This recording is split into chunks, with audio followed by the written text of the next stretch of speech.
හයි කොහමද ඔයාලට? ඔන්න අපි ඔයාලට ගෙනාවා තවත් ලස්සන බොඩිකොන් ඩ්‍රස් එකක්. මේ ඩ්‍රස් එකේ මැටීරියල් එකත් අපි ඉම්පෝර්ට් කරලා තියෙන සවුත් කොරියා වලින්. ගොඩක් හයි ක්වොලිටි ස්ට්‍රෙච් මැටීරියල් එකකින් තමයි මේ ඩ්‍රස් එක කරලා තියෙන්නේ. ඉතින් මේ ඩ්‍රස් එකේ ප්‍රයිස් එක වෙන්නේ 2990යි. මේකේ හයිට් එක අඟල් 35ක් වෙනවා. ඒ වගේම තමයි මේකේ සයිස් යනවා එක්ස්ට්‍රා ස්මෝල් ඉඳලා XL දක්වා සයිස් 5ක්.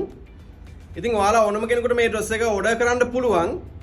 ඒ වගේම මේක හෝල්සේල් ගන්න කෙනෙක් ඉන්නවා නම් ඔයාලටත් මේ ඩ්‍රස් එක කෑලි 6ට වැඩිය ගන්නවා නම් ඕඩර් කරන්න පුළුවන්. ඉතින් ඔයා ගම්පහ අවට ඉන්න කෙනෙක් නම් අපේ ෂොප් එකට ඇවිල්ලා ෆිට ඔන් කරලා බලලා ඩ්‍රස් එක බයි කරන්න පුළුවන්. ඒ වගේම තමයි ඔයා දුර පළාතක ඉන්න කෙනෙක් නම් ඔන්ලයින් ඕඩර් කරලා අපේ WhatsApp අංකේ දාලා තියෙනවා හැම වීඩියෝ එකේම. ඒ WhatsApp අංකෙට මැසේජ් එකක් දාලා ඔයාට ඔන්ලයින් ඕඩර් කරන්නත් පුළුවන්. ඒ වගේම අපි වීඩියෝ එක අවසානයේට සයිස් chart එක දානවා. ඒ වගේම අපේ පළවෙනි කමෙන්ට් එක විදිහටත් මම අර හැම වෙලේම කියනවා වගේ අපේ සයිස් chart එක දානවා. ඉතින් ඔයාලට කැමති විදිහකට මේ ඩ්‍රස් එක බයි කරන්න පුළුවන්. ඉතින් තවත් ලස්සන ඩ්‍රස් එකකින් ඔයාලා හම්බ වෙන්න එනකල් හැමෝටම ජය වේවා.